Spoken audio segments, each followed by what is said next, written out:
আসসালামু আলাইকুম। কি অবস্থা, তোমরা কেমন আছো?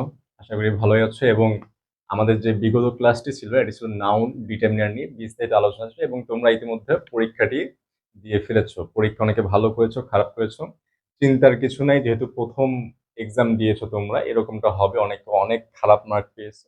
তো এগুলা নিয়ে টেনশনের কিছু নেই। আমরা যে ক্লাসগুলো করবো, এই ক্লাসগুলো করার পাশাপাশি আমাদেরকে যে প্র্যাকটিসগুলো আছে প্র্যাকটিসগুলো করতে হবে। ভাইরা, প্র্যাকটিস যদি আমরা না করি তাহলে আমি যতই তোমাদেরকে রুলসগুলো পড়াই দেই, রুলসগুলো মাথায় থাকবে, প্র্যাকটিস তোমাদের মাথায় ঢুকবে না। এই জন্য প্র্যাকটিস করে করে এই প্রশ্নগুলোর সাথে আমাদেরকে ইউজ টু হয়ে যেতে হবে। তো আজকে আমাদের যে ক্লাসের টপিক সেটি হচ্ছে প্রোনাউন। আজকে আমরা প্রোনাউন নিয়ে আলোচনা করব। এটি আমি তোমাদেরকে আগেই বলে দিয়েছিলাম। তো প্রোনাউনটা কিন্তু আসলে একটা, এই ওয়ার্ডটা কিন্তু একটা নাউন। কি? Pronoun is a noun. The word pronoun is a noun, এটাও একটা নাউন। অর্থাৎ যদি পার্সন স্পিচে আসে, যে প্রশ্নে যদি চলে আসে যে প্রোনাউনটা আসলে একটা কি, প্রোনাউনটাও কিন্তু একটা নাউন। কারণ এটা কি একটা পার্সন স্পিচের নাম, এই জন্য এটা একটা নাউন। এটা কিন্তু অনেক এমসিকিউতে আসে, এটা ভালো করে দেখে রাখবা। এরপরে আমরা আমাদের ফ্রেন্ড বা ফ্রেন্ড সার্কেলে বা আমাদেরকে অনেকে নিকনেম দিয়ে থাকে, থাকে না? অনেকে নিকনেম দিয়ে থাকে, এরকম প্রোনাউনেরও নিকনেম রয়েছে। কি রয়েছে? নিকনেম রয়েছে। এগুলো আমরা দেখি। It is also called representative of noun. কি? রিপ্রেজেন্টেটিভ অফ নাউন, মানে প্রতিনিধি হিসেবে কাজ করে, সাবস্টিটিউটর অফ নাউন, সাবস্টিটিউটর হিসেবেও কাজ করে। এরপর কি? এরপর হচ্ছে প্রক্সিগিভার অফ নাউন। আর আরেকটা যে লাস্ট, সেটা হচ্ছে প্লেস টেকার অফ নাউন। কি? Place taker of noun. এই হচ্ছে প্রোনাউনের চারটির নাম। এগুলো কিন্তু তোমাদের এক্সামে অনেক সময় চলে আসে, প্রোনাউন না দিয়ে এই নামগুলো চলে আসে। এগুলো একটু মাথায় রাখতে হবে। যদি মাথায় রাখতে না পারো তাহলে কিন্তু ভুল করে ফেলবে। এই জন্য এই যে নিকনেম গুলো রয়েছে এগুলো অবশ্যই মনে রাখতে হবে। এখন নাউনের মেন ফাংশন আমরা জেনেছি, প্রোনাউনেরও মেন ফাংশন আমাদেরকে জানতে হবে। The main function of pronoun is also to be subject or object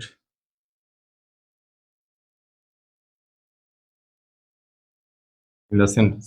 কি নাউনের কাজ আমরা কি জেনেছিলাম? নাউনের কাজ জেনেছিলাম যে মেন ফাংশন হবে সাবজেক্ট অর অবজেক্ট বাক্যের মধ্যে হওয়া। এই প্রোনাউন, যে প্রোনাউনের মেন ফাংশন হচ্ছে the main function of pronoun is also to be subject or object in the sentence. এখন কখন নাউন এবং প্রোনাউন এই কাজ যে দুইটার মধ্যে পার্থক্যটা আমরা কখন বুঝবো? এখানে দেখো, যদি নির্দিষ্ট নাম হয় তাহলে নাউন। কি বললাম? নির্দিষ্ট নাম, অর্থাৎ নামটি উল্লেখ থাকবে। নামটি যদি উল্লেখ থাকে তাহলে সেটা নাউন হবে। আর প্রোনাউন হচ্ছে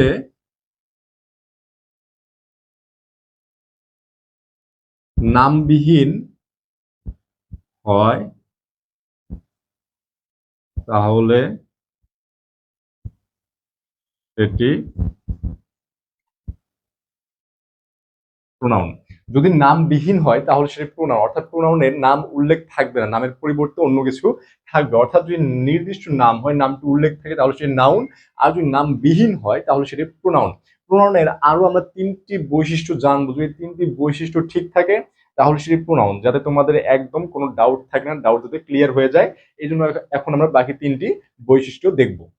তো শর্ত তিনটি যদি আমরা একটু নোটিস করি, যে শর্ত তিনটি আসলে কি কি, যে তিনটি শর্ত পূরণ করলে আমাদের প্রোনাউন হয়ে যাবে, নতুবা আমাদের প্রোনাউন হবে না। ফার্স্ট যেটি হচ্ছে সেটি হচ্ছে নামবিহীন হতে হবে। কোনো প্রকার নির্দিষ্ট নাম হওয়া যাবে না, নাম বিহীন হতে হবে। যদি নির্দিষ্ট নাম হয়ে যায় তাহলে সেটি নাউন হয়ে যাবে। এজন্য আমাদের ফার্স্ট যেটা কন্ডিশন সেটা হচ্ছে নামবিহীন হতে হবে। সেকেন্ড যে কন্ডিশন সেটি হচ্ছে সাবজেক্ট অর অবজেক্ট। কি কি? সাবজেক্ট অর অবজেক্ট হয়ে বাক্যে বসতে হবে। কারণ প্রোনাউনের মেন ফাংশন হচ্ছে কি? সাবজেক্ট অথবা অবজেক্ট হয়। এই জন্য সাবজেক্ট অথবা অবজেক্ট হয়ে বাক্যে বসতে হবে। আরেকটা হচ্ছে লাস্ট, নাউনের প্রতিনিধি হিসেবে কাজ করবে। কি হিসেবে কাজ করবে? নাউনের প্রতিনিধি হিসেবে কাজ করবে। যদি এই তিনটি শর্ত পূরণ করে, যদি এই তিনটি শর্ত পূরণ করে তাহলে সেটি কি হবে? তাহলে সেটি প্রোনাউন হবে। যদি এই তিনটি শর্ত পূরণ করে তাহলে সেটি প্রোনাউন হবে, না হলে কিন্তু প্রোনাউন হবে না। ভাই, এটা একটু ভালো করে লক্ষ্য রাখতে হবে, নাহলে তোমাদের নাউন এবং প্রোনাউনের মধ্যে একটু ডাউট হয়ে যেতে পারে। এজন্য এই তিনটি বৈশিষ্ট্য অবশ্যই মনে রাখবে। এখন এই তিনটি বৈশিষ্ট্য ফলো করে আমরা কিছু এক্সাম্পল দেখব। তো আমরা এক্সাম্পল গুলো একটু লক্ষ্য করি। দেখো, ফার্স্টে যেটা আমি নিয়েছি সেটা হচ্ছে নাথিং ইজ ইম্পসিবল। কি বললাম? Nothing is impossible. এখানে এই নাথিং, এটা দেখো সাবজেক্টের জায়গায় বসেছে। কি সাবজেক্টের জায়গায় বসেছে নাথিং ইজ ইম্পসিবল, কিন্তু এটা নির্দিষ্ট নাম নয়, যার কারণে কিন্তু এটা আমাদের প্রোনাউন হয়ে যাবে। নাথিং, এই বাক্যে নাথিংটা কি? নাথিংটা হচ্ছে প্রোনাউন। এরপর দেখো all are present in the class. এই যে অল, এই অলটা কিন্তু সবাইকে বোঝাচ্ছে, নির্দিষ্ট করে বোঝাচ্ছে না, এবং নাউনের প্রতিনিধি হিসেবে কাজ করছে, এবং নাউনের জায়গায় বসেছে সাবজেক্ট এবং অবজেক্ট হয়ে, যেটা আমাদের বৈশিষ্ট্য ছিল।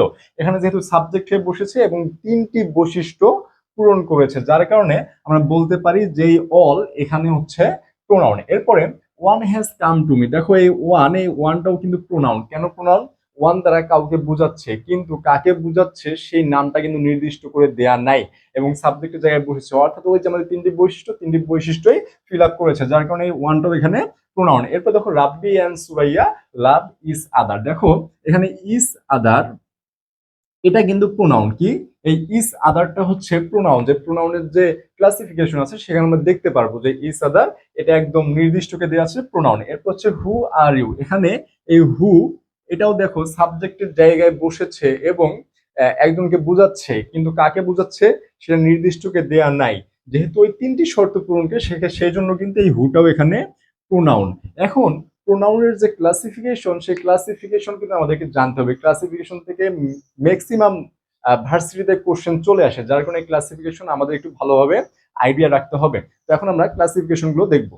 দেখো এই প্রোনাউন যে 8 প্রকার রয়েছে, অনেক বই কিন্তু 9 প্রকার, 10 প্রকার, 11 প্রকার, 12 প্রকার দেওয়া থাকে। আমাদের এই 8 প্রকার পড়লেই হয়ে যাবে। এই 8 প্রকার হচ্ছে একদম কমন। এই 8টা প্রকার থেকে তোমাদের এক্সামে কোশ্চেন চলে আসে।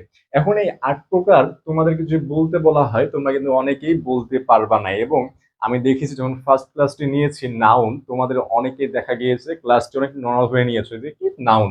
তো ছোট থেকে পড়ে আসতেছে যে কোনো কিছুর নামকে নাউন বলে, ব্লা ব্লা ব্লা, শেষ, নাউন শেষ হয়ে গেল। কিন্তু যখন এক্সাম নিয়েছি, এক্সামে কিন্তু আশানুরূপ ফলাফল কেউ করতে পারোনি। এই প্রোনাউনটাও হচ্ছে সেম। প্রোনাউনটা একদম ইজি শোনা যাচ্ছে, কিন্তু প্রোনাউনটা কিন্তু আসলে এতটা ইজি নয়।